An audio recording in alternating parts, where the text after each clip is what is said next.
ఇద్దరు మాత్రం ఎగేసుకొచ్చారు నిన్న. ఆయన ఎవరు? ప్రస్తుత ముఖ్యమంత్రి గారి కుమారుడు, ఒక మాజీ ముఖ్యమంత్రి గారి కుమారుడు. ఎందుకు వచ్చారో ఏమి నాకు అర్థం కాలేదు.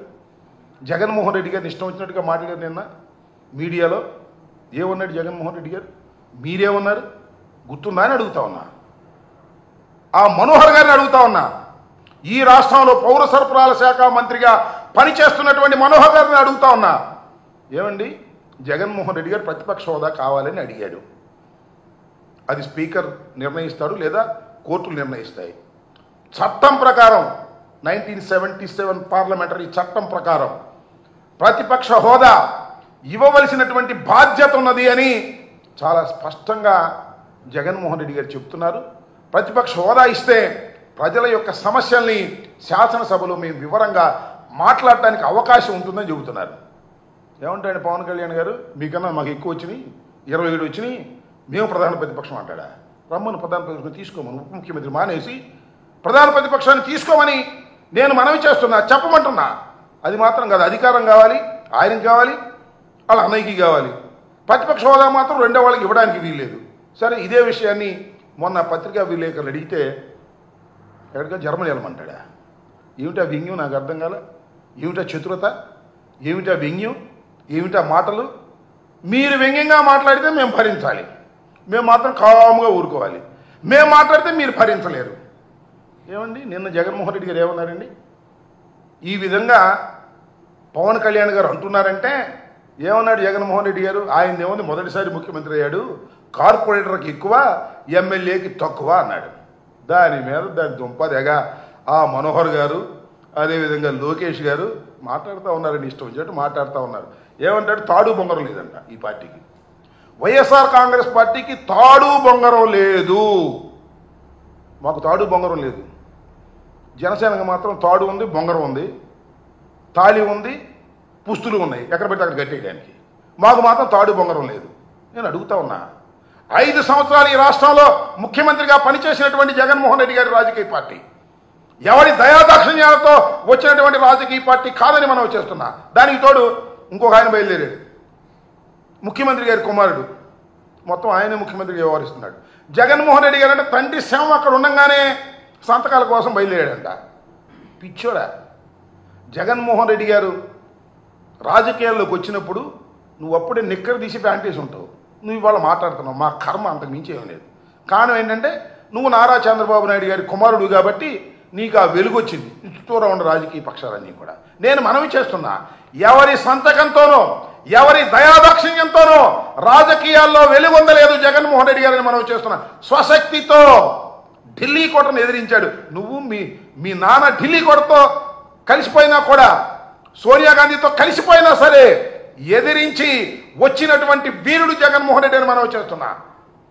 151 సీట్లు గెలుచుకొని ఈ రాష్ట్రానికి ముఖ్యమంత్రి అయ్యాడు. ఆయన గురించి మీరు మాట్లాడుతున్నారు. దురదృష్టం. నేను మనవి చేస్తున్నా. అలాంటి మాటలు మాట్లాడుతున్నాడు చంద్రబాబు నాయుడు గారి కుమారుడైనటువంటి నారా లోకేష్ గారు. ఈ విధంగా దుర్భాషలాడేటటువంటి కార్యక్రమాలు ఇవాళ చేస్తున్నారు. ఇక్కడ ఇంకో మాట చెప్పాలి. నారా లోకేష్ అంటాడు, ఆత్మలతో మాట్లాడంట జగన్మోహన్ రెడ్డి గారు. ఒక పిచ్చి పత్రిక, నీ పత్రిక, మీ నాన్న దయాదాక్షిణ్యాలతో ఉన్న పత్రిక, పేరు చెప్పడానికి ఏం సందేహపడే అసలు ఆంధ్రజ్యోతి ఏబిఎన్ రాధాకృష్ణ రాస్తాడు ఒక కథనం, పిచ్చి కథనం. జగన్మోహన్ రెడ్డి గారు ఆత్మలతో మాట్లాడారని మీరే రాంచుతారు. ఇవాళ మీరు ఆత్మలతో మాట్లాడి, ఏ ఆత్మతో మాట్లాడి సెట్ అయ్యారు? మేము మాట్లాడతాం ఆత్మలతో. ఆత్మలు మాకు చెబుతున్నాయి. 3 ఆత్మలు ఉన్నాయి. ఆ ఆత్మలు ఏం చెబుతున్నాయి తెలుసా? చంద్రబాబు నాయుడు అంత నీచుడు ఎవరు లేరు.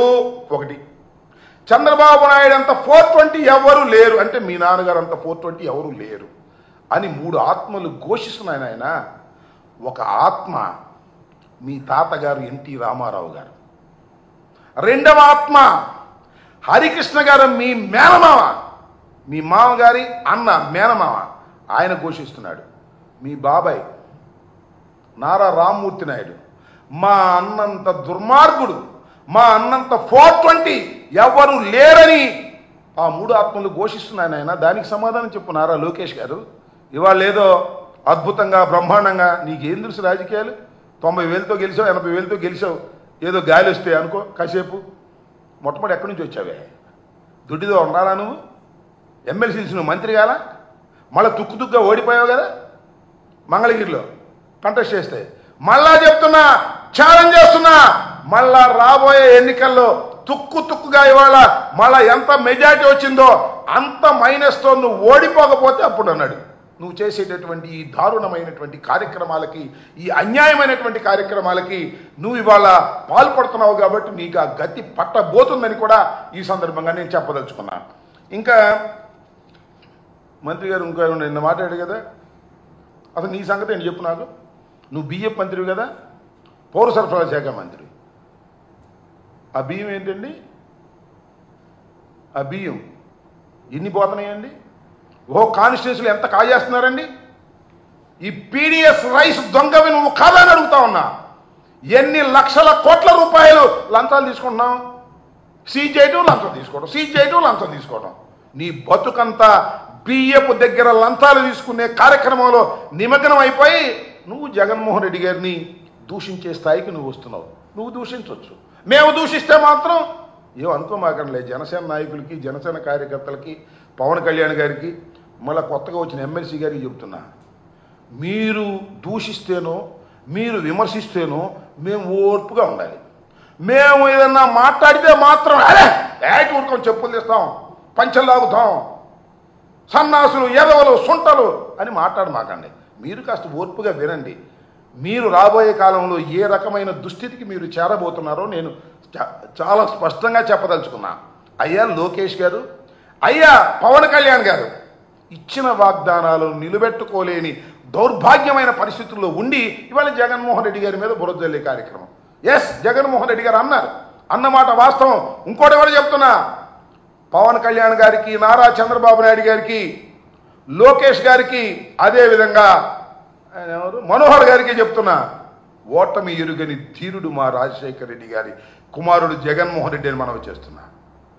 3 సార్లు పార్లమెంటు సభ్యుడిగా 3 సార్లు శాసనసభ్యుడిగా గెలుపొందాడు. 2 సార్లు పార్లమెంటు సభ్యుడిగా గెలుపొందినటువంటి వ్యక్తి జగన్మోహన్ రెడ్డి గారు.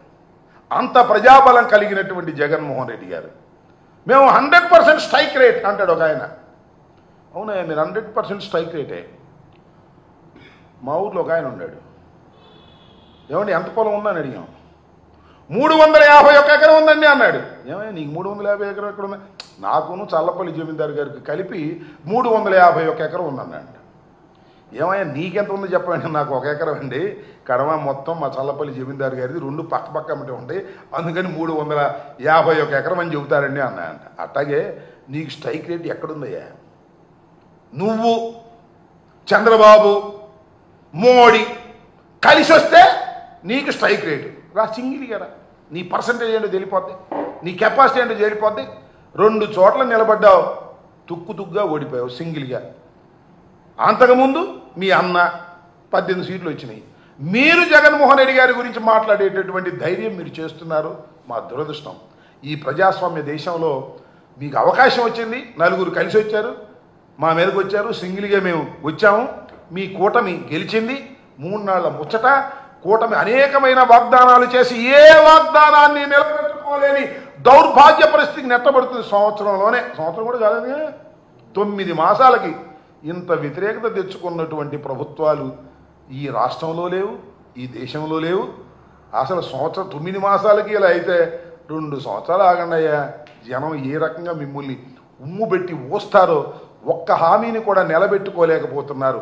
పరిపూర్ణంగా కేటాయిస్తారు, ఎగ్గొడతారు, కేటాయిస్తారు, ఎగ్గొడతారు. మీరు వచ్చి ఇవాళ ఈ రకమైనటువంటి మాటలు లోకేష్ గారు, పవన్ కళ్యాణ్ గారు, సరే పవన్ కళ్యాణ్ గారు ఏం మాట్లాడలేదు అనుకోండి, పవన్ కళ్యాణ్ గారి తరఫున మాట్లాడినటువంటి వ్యక్తి మన బియ్యపు దొంగ, ఆ లంచాల కోరు అయినటువంటి నాదెళ్ల మనోహర్ గారు ఇష్టం వచ్చినట్టుగా మాట్లాడతారు. నాకు జాలేసింది ఆయన మాత్రం ఏ మాట కా మాట.